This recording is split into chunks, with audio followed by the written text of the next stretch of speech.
சற்று முன் வெளியான வானிலை முன்னறிவிப்பின்படி வங்கக்கடலில் உருவான காற்றழுத்த தாழ்வு பகுதி வலுவடைந்தது. வானிலை ஆய்வு மையம் தகவல். செய்தியை முழுமையாக கேட்கறதுக்கு முன்னாடி நம்ம சேனலை சப்ஸ்கிரைப் பண்ணலாம். சப்ஸ்கிரைப் பண்ணிக்கோங்க. மறக்காம பெல் பட்டனை கிளிக் பண்ணிக்கோங்க. அப்பதான் நம்மளுடைய அப்டேட்டட் நியூஸ் உங்களுக்கு உடனுக்குடன் வந்து சேரும். வங்கக்கடலில் உருவான காற்றழுத்த தாழ்வு பகுதி வலுவடைந்தது என்று வானிலை ஆய்வு மையம் தகவல் தெரிவித்துள்ளது. வங்கக்கடலில் இன்று காலை உருவான காற்றழுத்த தாழ்வு நிலை ஆழ்ந்த தாழ்வு பகுதியாக வலுப்பெற்றது. அதன்படி அடுத்த 24 மணி நேரத்தில் வட தமிழ்நாடு, தெற்கு ஆந்திர கடலோர பகுதியை ஆழ்ந்த காற்றழுத்த தாழ்வு பகுதி நெருங்கும். தென்மேற்கு வங்கக்கடலில் இன்று காலை 5:30 மணிக்கு ஒரு குறைந்த காற்றழுத்த தாழ்வு பகுதி உருவாகியுள்ளதாக இந்திய வானிலை ஆய்வு மையம் தெரிவித்துள்ளது. இது மேற்கு முதல் வடமேற்கு நோக்கி நகர்ந்து அடுத்த 36 மணி நேரத்தில் தென்மேற்கு மற்றும் அதை ஒட்டிய மத்திய மேற்கு வங்கக்கடலில் ஒரு காற்றழுத்த தாழ்வு மண்டலமாக தீவிரமடையும் என்று தெரிவிக்கப்பட்டுள்ளது.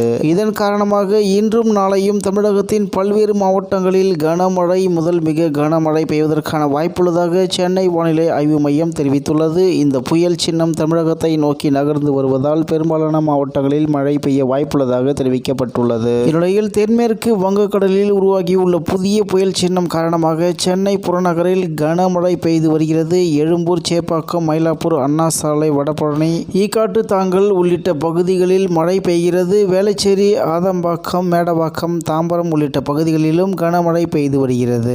கனமழை முன்னெச்சரிக்கை காரணமாக சென்னை மாவட்டத்தில் நாளை அக்டோபர் 22 பள்ளிகளுக்கு மட்டும் விடுமுறை சென்னை மாவட்ட ஆட்சித் தலைவர் அறிவித்துள்ளார். சென்னைக்கு நாளை அக்டோபர் 22 ஆரஞ்சு அலர்ட் விடுக்கப்பட்டுள்ள நிலையில் பள்ளிகளுக்கு மட்டும் விடுமுறை அறிவிக்கப்பட்டது. இந்நிலையில் தொடர்ச்சியாக பெய்து வரும் கனமழையின் தாக்கம் காரணமாக புதுச்சேரி மற்றும் காரைக்கால் பகுதிகளில் உள்ள பள்ளி, கல்லூரிகளுக்கு நாளை அரசு விடுமுறை அறிவித்துள்ளது. தமிழகத்தின் பல்வேறு பகுதிகளிலும் கடந்த சில நாட்களாகவே இடியுடன் கூடிய மழை வீழ்ச்சியாக பதிவாகி வருகிறது. இதனைத் தொடர்ந்து சென்னை, மதுரை உள்ளிட்ட முக்கிய மாவட்டங்களில் பள்ளி விடுமுறை குறித்து கலெக்டர்கள் மற்றும் கல்வித்துறை அதிகாரிகளுடன் ஆலோசனை நடந்து வருகிறது. எனவே மாவட்ட வாரியாக நாளை விடுமுறை குறித்த அறிவிப்புகள் விரைவில் வெளியாகும் என எதிர்பார்க்கப்படுகிறது என்று தகவல் வெளியாகியுள்ளது என்பது குறிப்பிடத்தக்கது. இத்துடன் வானிலை செய்திகள் நிறைவு பெறுகிறது. நன்றி, வணக்கம்.